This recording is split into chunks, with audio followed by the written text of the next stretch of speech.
Сәлеметсіздер ме 8 сынып оқушылары? Біз бүгінгі видеода қазақ тілінен 1-тоқсанға арналған бірінші БЖБ жұмысын орындайтын боламыз. Бірінші тапсырма: мәтінді тыңдап, сұрақтарға жауап беріңіз.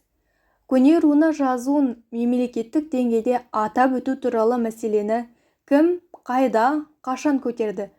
Бұл жөнінде Астанада өткен түркі жазбалары мен мәдени күндердің аясында Кимик мемлекетінің 1100 жылдығына арналған Еуразия қыпшақтары тарих, тіл және жазба ескерткіштері халықаралық ғылыми конференциясында түркітанушы ғалым Алдан Смайыл мәлім етті.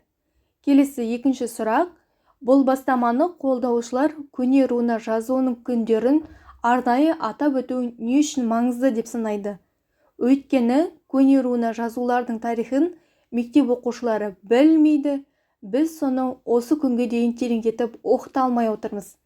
Көне жазулардың ішінде ұзақ жылдар бойы аталып, ерекше тойланып келе жатқандары бар ма? Ғалым осы ретте славян елдерінің бізге үлгі көрсетіп келе жатқанына талай жылдың болғанын атап өтті. Славян жазу күнінің халықаралық деңгейде өткізіп келе жатқанына 10 жылдан асып кетті. Олар жай ғана өткізбей, славян мәдениетінің ұлылығын дәлелдеуге арнайды. Әлемде тек қана бір тіл ғана болған сияқты, ол славян жазуы сияқты өткізеді. Көне руна жазуының мәртебесін көтеру мақсатында ел ағалары қандай шаралар атқаруда?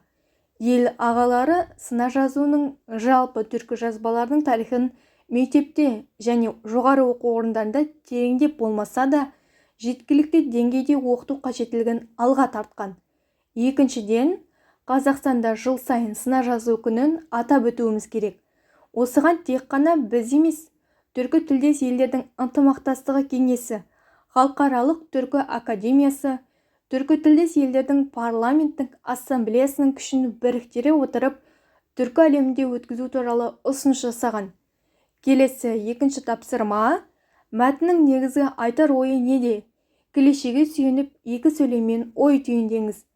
Менің ойымша, мәтіннің негізгі ойы Қазақстанда көне түркі руна жазуын мемлекеттік деңгейде дәріптеп, арнайы күн ретінде атап өту қажеттігі. Оған түркітанушы ғалымдардың үкіметке сауал жолдап, түркі жазбалардың тарихын мектеп пен жоғары оқу орындарында оқыту туралы ұсынысы дәлел бола алады. Осымен БЖБ тапсырмасы аяқталды. Каналға тіркеліп, видеоға лайк басып, видеоны достарыңызбен бөлісе кетіңіздер.